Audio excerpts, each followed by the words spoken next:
Welcome to Blank Tape. I'm Kurt. And I'm Anson, and this is Volume 1, Track 1, Cats and Dogs and Mass Hysteria. Recorded on Wednesday, May 2nd, 2018. Put on your headphones and let's jam. If you want to jump right in, I guess. So for as long as I've known you, you've always had cats as pets.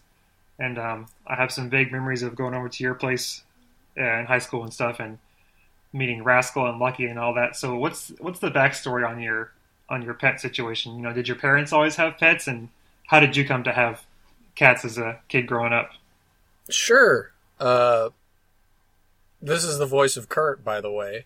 But yes, I've always had cats growing up. My parents have always had cats since they first started dating and were living together, and then they got married. So there's always been cats. The reason is my mom grew up with cats and dogs. My dad grew up with dogs, I believe, but they have two fundamentally different opinions on dogs, in which mom believes dogs live inside and dad believes dogs live outside. We couldn't very well have a dog that was just stuck inside the walls of the house. So Schrodinger's dog.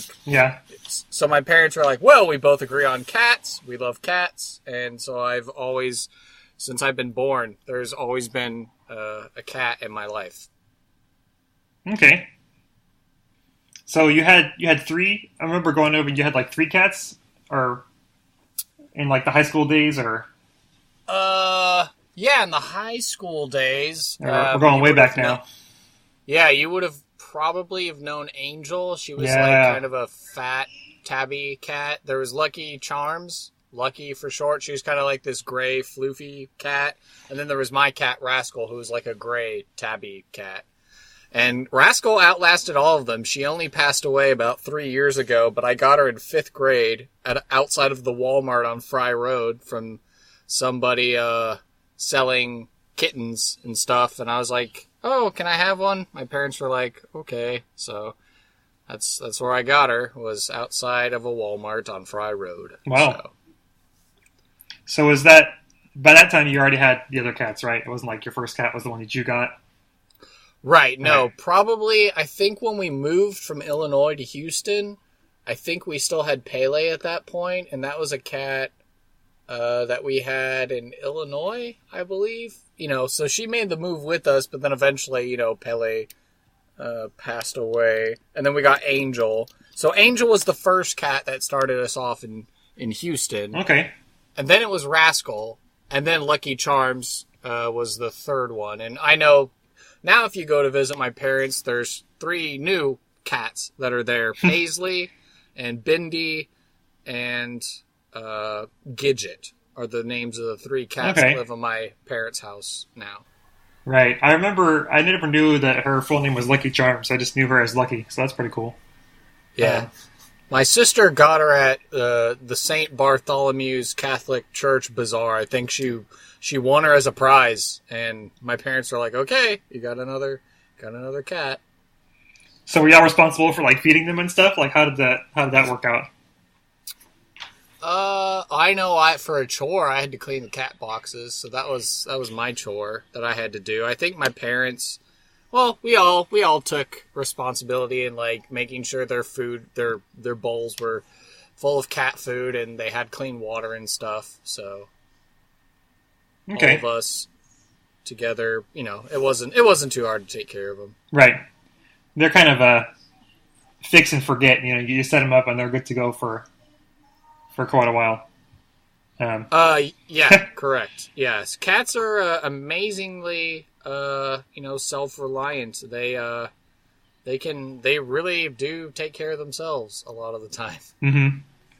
I mean, they like attention for like a little bit. And then they'll just go do their own thing and sleep and lurk and hide in places and just generally be mysterious. Yeah. I mean, there's a reason why the ancient Egyptians thought they, were so sacred, and guarding the dead or whatever. Right. So then you had those 3, and then I remember visiting you when you were in college, and that's when Shao and Masorsky, right? Yeah, those are the 2 cats. Shao, Hua is her full name, but Shao for short, and Mazorski are the two cats I picked up my senior year of college. Shao found me. I was going to the Cathedral Church in San Angelo on the Feast of the Immaculate Conception in December. I know my roommate Steve was just getting ready to graduate, and his parents were going to be in town, but I was going to church, and this small white cat was like, give me attention. I was like, I'm running late, but if you're still here after Mass, then I will totally talk to you. And sure enough, Mass was over, and I came outside, and she was still hanging around, and the deacon of the church was like, oh, wow, she must have belonged to somebody.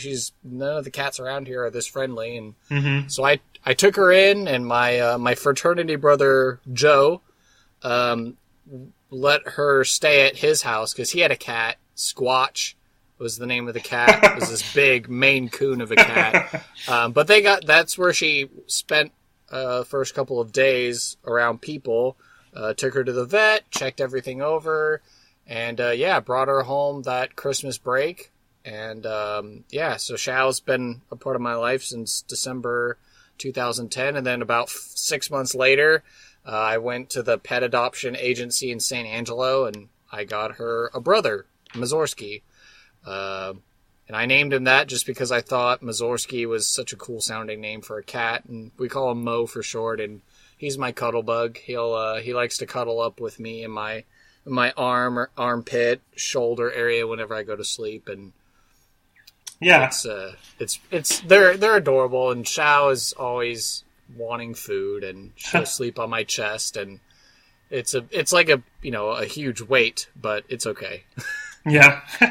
I've heard that, tell me if this is wrong or not, if you bother to do it, but I've heard that if you're going to if you have like a set number of cats and you're going to get another cat, you have to like do this ritual of like introducing them and like getting their scents to mix. Is that a thing, or do you just kind of bring them home and it's like fine? Like, I know when I got Shao, like I kept her in my apartment bathroom and I put all her food in her cat box in there so she was used to it, and then I gave it a couple days, and then I opened up the bathroom, and then she just had pretty much the run of the place. Mm-hmm. I think when you get a new cat, yeah, that sounds about right. You gotta let the new cat have a comfort zone so they can get,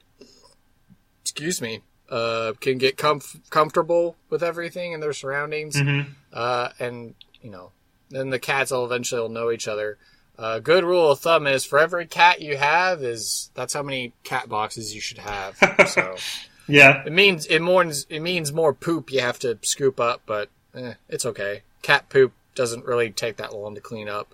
Plus, it's all in one area, right, which is now a perfect segue into dogs, because you have been a dog owner only for like a couple of years now. Yeah, and you don't want to see that part of my backyard where they do their business. You don't want to. We don't want to go there. And so the story, my story of pets is. Oh gosh, I remember my dad told me one time that he had a dog growing up, and my mom's mother had cats, as far as I know, all the time. But my parents, other than that, we never really had a pet. So it was just me and my siblings, and so the most interaction I had with pets when I was a kid growing up was going to my grandmother's house, and we would hang out with their cats. And one of the cats that we got to know the most, I guess the most friendly cat, was named Bonnie. And my sister gave her the full name, Bonnie Purge Jablonski. And so we would hang out whenever we went over there. And then there was one time where, before my brother was born, so this is maybe like mid-90s, when I was in like elementary school, we had Bonnie came and lived with us for a week at our place. And yeah, it didn't go well, according to Mom. And so she went back to my grandma's. But I don't remember much of that, other than so we had this in our house. We had this old TV, and this old TV lasted with us up until like the middle of my junior high. So this is like a very, very long living TV, but it was one of those ones you kind of see in the movies where it's like a big box. It was like it was flat on the ground. It wasn't like a tall thing, but it was a big box, like from the 70s or 80s. Would I have seen this TV before? if I dug around in my pictures of us hanging out, I would probably be able to find it somewhere. Like, I'm sure there's a picture of you at my place with this TV in the background. So, Okay. anyway, it's got the ones where you open a little door on the front and it has a bunch of little buttons, and you're supposed to tune each button individually to tune in the TV stations. And you click the knobs. yeah, like the the little, knobs. you click the little radio buttons to like switch between the stations. That's how old this Right. TV was. Anyway, so it had this little kind of like it was on a little platform, and the back of the platform was like open. And so I have a vague memory of when Bonnie was living with us, she was like running around, and she would go hide under the TV and just like hide out under there. So, I just remember like my parents running around trying to catch this cat who was like hiding underneath the TV, and it's like, So this dog, was this a big dog or a small dog? I'm talking about cat. No. So Bonnie's a cat or Yes. Bonnie's a dog? Sorry, Bonnie Purr is a cat. My grandmother's cat. Okay. Yeah. I swear I'm not drunk or anything. This is my first Angry Orchard of the night, so I assure our listeners out there, whoever you may be, that I am in fact not drunk. And 12 minutes in and going strong. All right. So, Yep. so anyway, this cat's running around and it didn't go well. So, that's all the pets we had. We had a betta fish for a while and a goldfish for a while, but that's very low impact. They're just kind of sitting there Right. in a little. Yeah, I device and remember stuff. Bob Cratchit, right? Yeah, Beth, my sister, named Bob Cratchit. Your sister has a knack for interesting names for animals. Yeah. She had a cat for a while named Coco, as in Coco Chanel, and that was another good name. So let's see. Cats. Grandmother had cats. And then, went to college, moved out, all that kind of stuff. Got married. My wife, Elvia, she is a big dog person. And so she and her family had a couple of dogs named Herbie and Heinz. They were both rescues. Herbie as in Herbie the Love Bug. Heinz as in 47 flavors, varieties, or whatever, ketchup. And so 52. Heinz 47, 52. Something like that. I know in my household, it's strictly I think, a Hunt's family. And I can remember that because of Hunt County. So. I see. We're going to have to circle back to that later. Ketchup choices. I'm just kidding. Yep. Anyway. So they had those two dogs, and they were like the family dogs. And so we got married, and we were together for about a year, maybe? A year. Yeah, about a year. And we moved into a bigger apartment than the first place we were living. And then Elvia's like, well, Herbie's my dog, and I want Herbie to come live with us. And so I was like, okay, we'll give it a try. And so we gave it a try, and he came over and lived with us. And back in the first few days we had him, we would leave him out. When we were out, we would just leave him out in the apartment. Right. And he would usually... The second worst thing he would do is get into the trash. But the number one worst thing he did one time was, like, the second day that we had him, we left him out, and we went out to get some froyo or something. And when we came back, I think it was a marble slab. There was a marble slab right down the street from our place. And when we got back in, he had locked the deadbolt from inside. What? Yeah, he had jumped up on the door like while we were out or while we were leaving and locked the internal deadbolt. So we called a lock picker guy, and he came and got the lock open for us. And from that point on, we left him in his crate while we were out. But you didn't ask the guy for tips on how to pick locks in the future? No. Oh, that's a good skill to have, I'm told. I don't know if you would have told me if I'd have asked, but That's a good video game skill anyway, or a Dungeons and Dragons skill. Mm-hmm.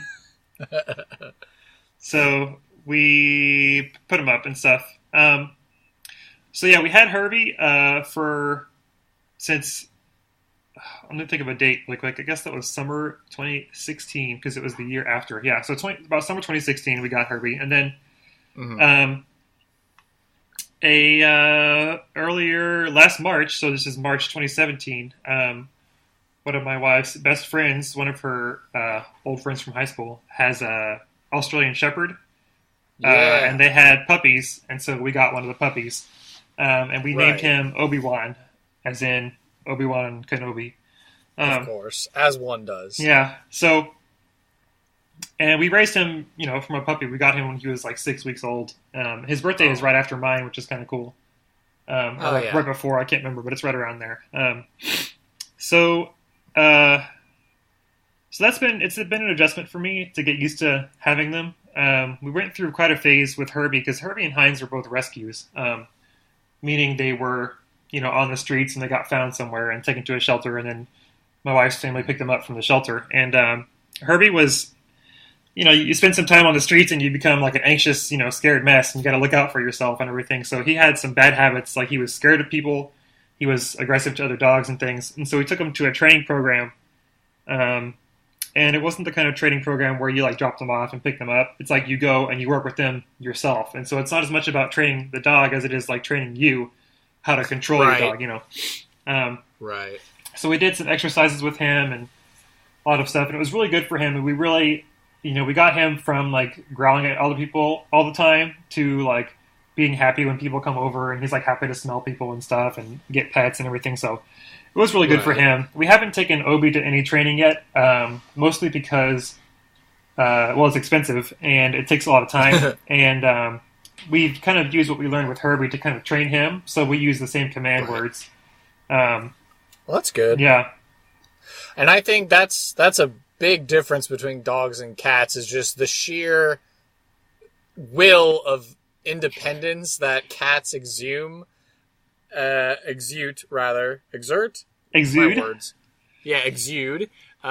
then dogs are like, they have that pack mentality where they need someone to lead or command. They view you as the alpha, and then whereas with cats, I'm just a big dumb cat, or I'm their servant. I just happen to have the ability to get food, and they don't look to me as like their leader. They're just like, oh, you're home. So the trick about dogs that we learned is that if you don't provide that structure for them, they're animals and they're working animals and they need a job. And so if you don't provide this like structure of the rules for them, then they kind of just like go crazy and they take over themselves. Like that's why you see so many people who like carry their dogs a lot. Like their dogs are always just like nervous wrecks. They're always like barking like crazy, growling at everything, because they don't have any like confidence. You got to give them the rules and the structure. So it's been good. It was definitely a new experience for me.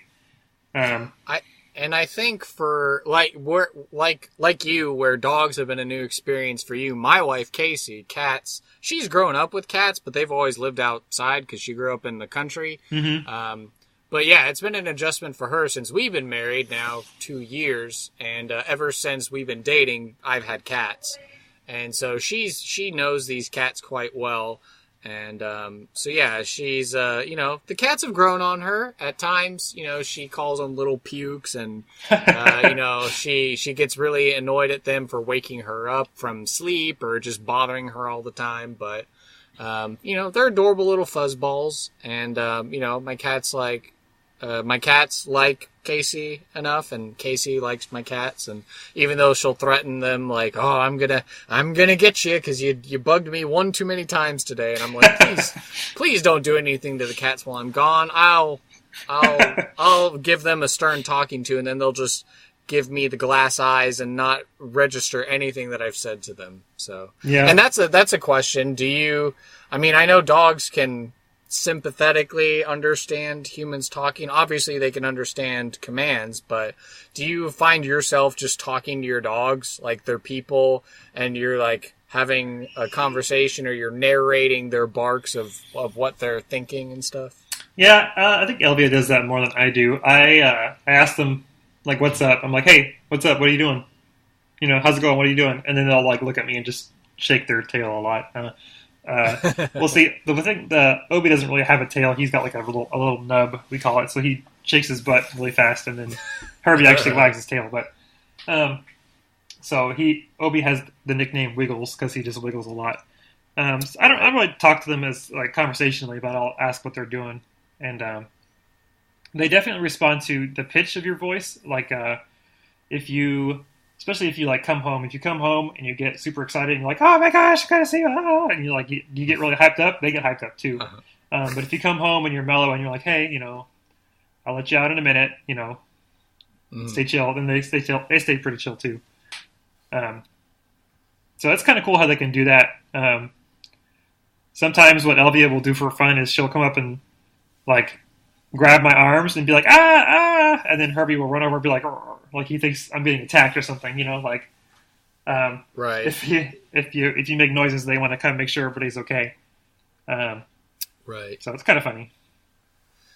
Yeah, no, it's no, because sometimes we'll narrate things that Xiao or Mo are trying to tell us. Mo's a pretty quiet meower. Xiao's the one that's loud. Xiao's like the talkative cat, and so sometimes we'll narrate like whole conversations where she'll just meow, and then we're like, oh no, we didn't really think that way about the trade agreements with Malaysia. How could you?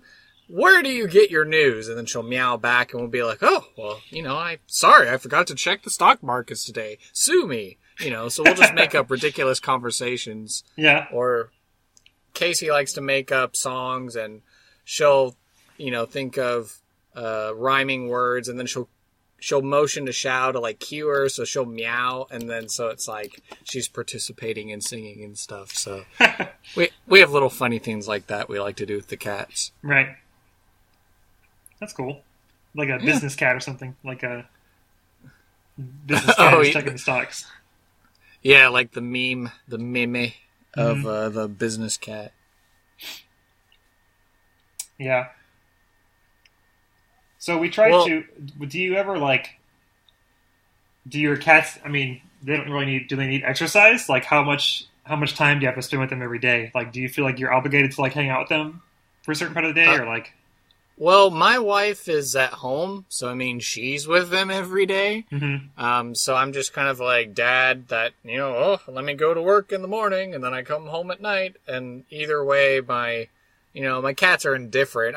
If I've been gone for a while and then I come back, they're like, oh, thank goodness you're here. Why haven't you fed me yet? Yeah. But otherwise, they like to smell my work bag or my shoes and like, where have you been? What new smells can I possibly glean from you? Mm-hmm. But yeah, that's, yeah.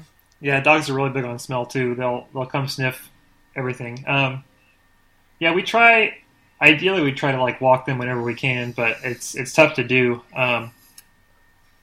So the biggest change that we've had to make is because my sister, Sean, who's younger than me, she really loves animals. I love animals too. I've kind of got a bit of a St. Francis heart for animals, but I still would eat the heck out of a juicy cheeseburger because that's how I am.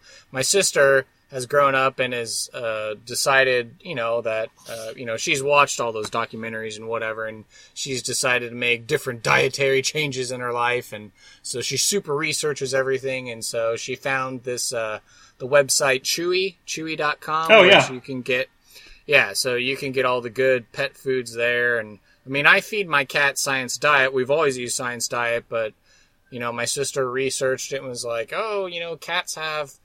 they get kidney problems because their food is dry, and so they get all their nutrients from that, and they don't drink enough water. That's how they get kidney problems. So we've slowly started trying to introduce wet food, and you do a mix, a mix of dry and wet. Yeah, I think the plan's been, we try to in the mornings feed them wet food, and then at night. Before we go to bed, we give them dry food, or if we're out for the weekend, then we'll just fill up their bowls full of dry food, and then that's enough to tide them over for the weekend or whatever until we come back. Mm-hmm. But yeah, no, cats are picky, and they'll let you know what they don't like, because I've gotten wet food before, like Science Diet wet food, and, if it has chunks in it, they'll lick everything around the chunks and they'll leave the chunks. So I have to get an actual pate in order for them to actually eat it. That's the Science Diet one, but you blend them up in a little juicer. You juice it for them. You make a little blend, a little smoothie. I think with the Chewy stuff, it just there's my mom, listening to my sister. My parents have taken that advice, and so they're slowly training the 3 cats at their house to. Eat healthier wet food and all that stuff. And so it's just a matter of mixing water with the powder. Mom, tries to use chicken broth as like maybe a incentive for them to use it. Yeah. But yeah, like I said, it's been a mixed result with my cats as far as wet food is, as far as wet food's concerned. If it's like pate, like Science Diet pate, they'll gobble that up. Dry food, they'll gobble that up. But like if you give them like fancy vegan tofu cat food, then they're just like, what is this crap? Yeah. I'm not going to eat this. So yeah. But whereas dogs, I understand, will pretty much eat anything you put down on the floor for them to get. Yeah, that's definitely true. They will go for anything. I think our vet recommended it to us or something because our dogs have allergies, or at least Herbie does. Like, he'll get sneezy. He loves to go sit outside in the sun, but he'll just get sneezy and stuff, or get really red eyes. And so, what they usually recommend for dogs like that is like grain-free stuff. So we get this brand called Kreiser, or not? It's called Acana. We get it from like a pet store, and it's been fine. It's like duck and pear. They call it like single protein something. It's like a simple formula. It's just got like natural stuff or whatever. So. Yeah, the short answer is we go to a fancy place to get our food too, not just like a PetSmart or whatever. And they seems fine, but they will literally eat anything. One of my friends told the story of how he accidentally left the top off of his container of dog food, and in the middle of the night, his dog went and ate like half of the entire bag of like dog food. Like, so that dog was miserable. I'm sure. He said he was proud of him for doing it, but. So they'll eat anything. So that hasn't really been a problem for us. Even we got some medicine for Obi. It's like they have to have like heartworm and flea and tick medicine every now and then. And so we got this pill from our vet. It's like a once a month thing, and it's got all the things they need wrapped up in one pill. And they're like, be careful. Make sure you put some peanut butter on it because they're going to hate it. It's got a terrible flavor. And like I just put it in with Obi's kibbles, and he just ate it like without even noticing. So. That's kind of a blessing and a curse. But you mentioned, I think I've heard that commercial of the Heart Guard or whatever that dogs. Yeah, that eat it.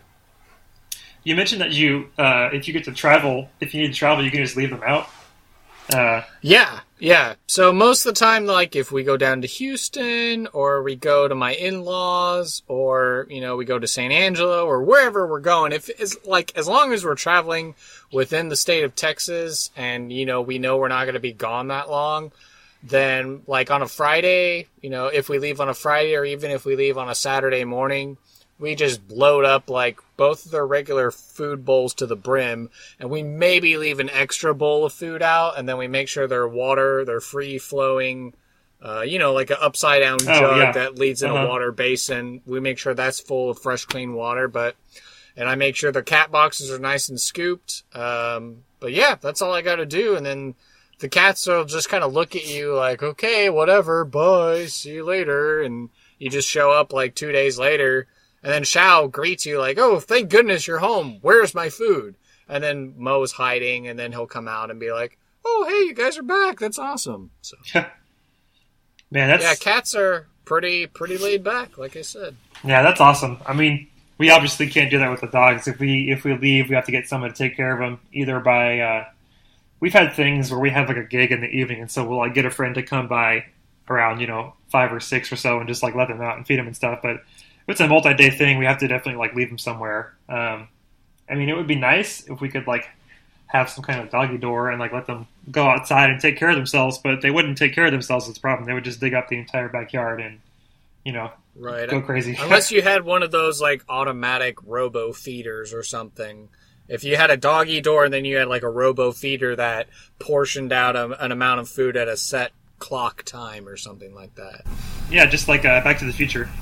So, right. Well, yeah, I've house sat for friends. They went out of town. They have a cat named Eleanor, and so I know they have an automatic feeder that'll go off at certain times of the day. But she's pretty smart, and she's knocked off the lid before to get inside to get more. So they usually have to put like a bar stool or something over it, like a wooden bar stool over it to block the top of the feeder so she can't knock it over. So, right. Yeah, sometimes cats can be equally as smart when it comes to getting food. So, But I know as far as the future is concerned with animals, I know for me, I think we'll always have cats. But I know as soon as we get a house, I know Casey definitely wants a dog. Mm-hmm. And I think we've already got a name picked out for the dog. It would be Conan the Barbarian.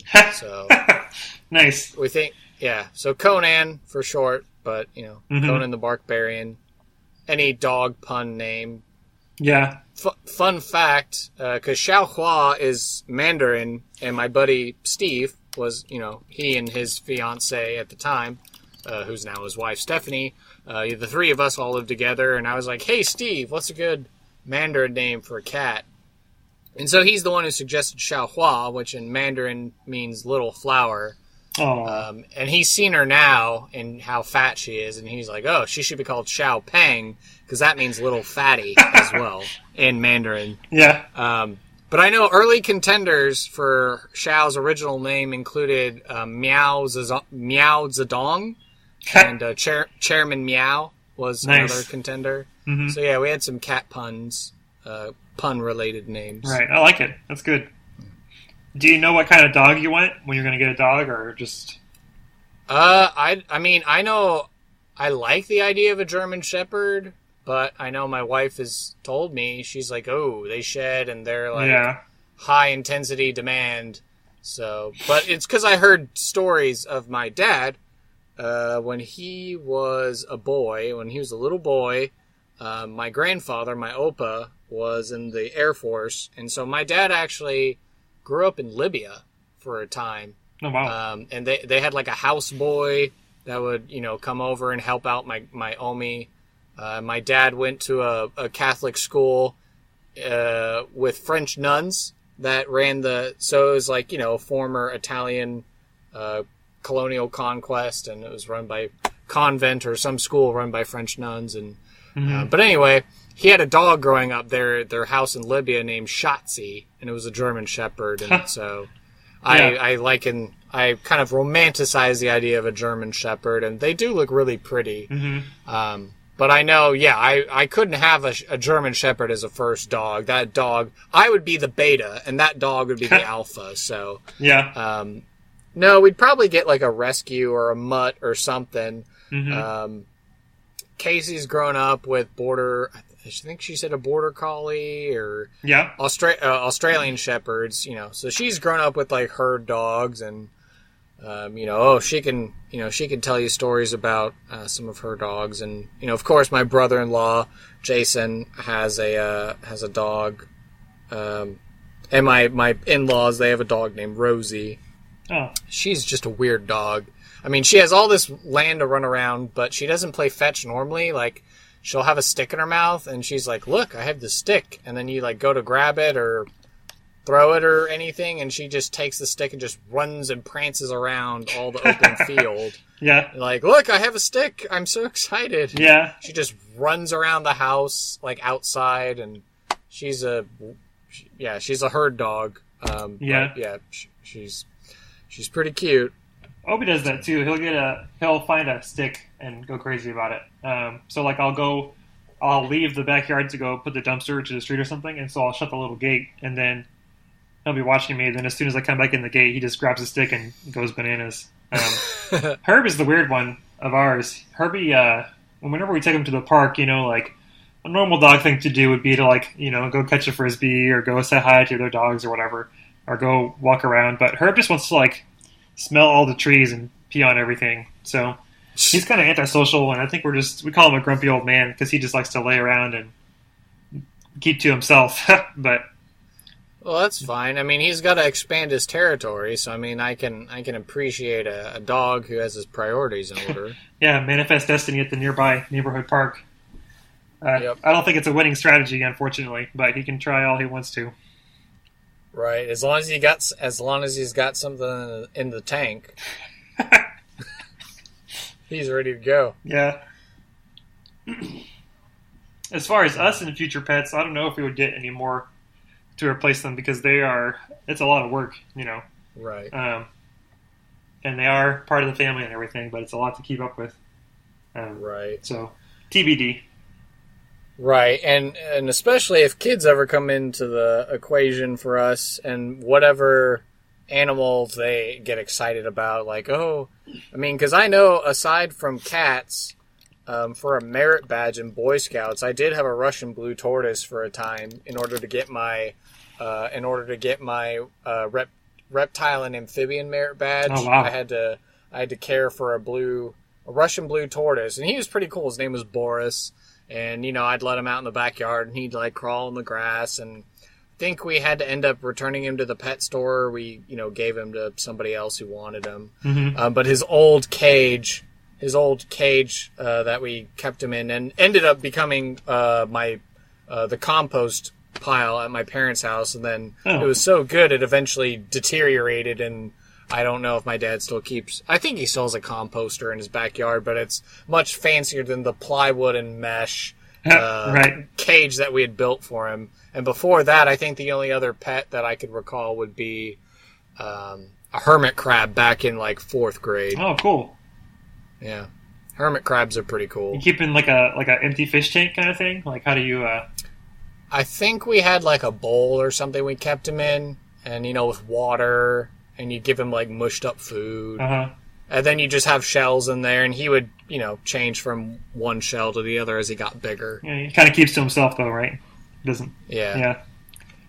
So... But, yeah, as far as cats, I think cats will be in the future. I also think dogs will be in the future. So, hopefully, we'll have cats and dogs together, from a young age. So then that way they get along and they don't tear each other apart. Mm-hmm. But I like the idea of, we'll have to see about names, but I kind of like the idea of keeping composer names going, but really it's just whatever strikes our fancy. I just thought Mazorsky, because I was learning about him in college, and I was like, man, Mazorsky, that just sounds like a cool name for a cat. If I get a boy cat, that's what I'll do. And then sure enough, after Shao adopted me, essentially, and I went to go get her a companion so she wouldn't be alone, I just picked a boy cat, and my little Fluffmeister. He's just so darn handsome. I think the abbreviation nickname really helps too. You can have a cool name like Mazorsky, but also Mo works really well. So that's a key Mo. Key good thing about that name. Yeah. I've heard somewhere that if you have a kid and you have a dog or something, it's good for the kid's immune system. It gets them used to animal biomes and stuff, and so it builds up their tolerance for germs or whatever. But on the other hand, if you had allergies, it can't be a good thing. So Elvia's pretty allergic to. She's allergic to dogs and cats. Cats worse, but if she plays with the dogs too much, she has to she gets all sneezy and stuff too. So if you have a kid who's allergic, that might be not a good situation. Right. Well, then it sounds like you might be up for one of these fancy hypoallergenic cats, that they always talk about. What's certain breeds, or how does that work? I guess it's a type of breed, or they make it so that it doesn't. I don't know, whatever that people are allergic to with the cat salivary glands or something. It must have been bred a certain way that it's hypoallergenic, or. Because I think that's what it ends up being when people are allergic to dogs or cats. I think it has something to do with the salivary glands and with it getting into the dander, and then when that rubs off the pet, then that's what makes people freak out, I think. I'm no scientist. I just have a music degree and an MBA, so what do I know? Yeah, they do like themselves a lot, and they get hair everywhere. So I don't know. And they always tell you that a dog or a cat's tongue is cleaner than your own mouth. See, I don't know if I buy that, though, because I've seen what Herbie eats in the backyard, and it's not good, it's not good stuff. His own poop is what you're saying? I cannot confirm nor deny anything further. Right. Yeah, they have hypoallergenic dog breeds, too. I think Elvia always says a Labradoodle is supposed to, because they don't shed very much or something. They're less allergy prone, but I don't know. Herbie is a border collie / lab mix. He's kind of a mutt. We're not really sure, but he's got he's black and white, but he's kind of built like a lab, but he's a little furrier than a lab. But anyway, it's kind of a mystery. Yeah. And for all I know, both of my, well, I guess the term is like domestic short hair, although Mo's hair is a lot more floofy than Xiao's. Mm-hmm. And Xiao has a crick in her tail. That's how she was when I found her, so. But, and then, so yeah, there are two very different cats, two very different colored cats, but otherwise, Mo's the first boy cat I've ever had. Growing up, I've always had girl cats, so Mo is actually my first boy cat that I've ever personally owned. Can you tell any difference? Like, do they behave differently or anything, or they just... Well, I mean, I think my girl cats were as cuddly, but I think they say boy cats are more cuddly. Huh. Which is definitely true in Mo's case. He always likes to cuddle up with me. Yeah. So that's... And Xiao will just lay on me. Sometimes she'll cuddle up with me. So it's... Yeah, I think there's a bit of a personality. And I think it's because, like the boy cat's trying to assert itself. So it rubs on you to get its smell on you. Or it just chirps at you or wants to be around you. So it's like, you're mine. You're mine. Yeah. I remember when I came and visited you at college, I camped out in your living room, and I think Mo came and sat next to me in the morning, which was nice. Yeah, So, he's a sweet boy. He said, "Good morning." He just has to get used to you. That's the difference between the two of them. Xiao's more social, so she has no problem really with anyone coming over giving her attention. She loves it. But Mo, at the sound of the door knocking, he gets a panic look in his eye and he goes and hides somewhere. And then once it's settled down, so if people come over to hang out or play D&D or whatever, you have to give him about 20 minutes or so, and then he'll peek his head out and then be like, "Oh, okay, these are people that I know. Right. I'm fine." What's funny is that dogs are the exact opposite, because as soon as the door rings, they go ballistic and they run to the front and they're barking and "Oh, who is it jumping around?" And then once you come in, you sit down for 10 minutes and they just kind of lay down on the floor. They're like, "Oh, okay, old news." But yeah, I've been trying to train them on that too. I'm trying to get them to not jump all over the door or jump on each other and stuff, when somebody comes in. Right. But that's kind of tricky to do, especially with two. If it was one, it would be easier Right. to manage, but yeah. Yep. Good deal. Yeah, so I'm trying to think if there's anything else that I can add onto the thoughts of cats and or dogs, but yeah, go cats and dogs. They're pretty nice animals to have become domesticated and live side along humanity and help us in all of our ways. Here's one for man's best friend. and one for man's feline companion that observes them as a servant. Sounds good. Yep.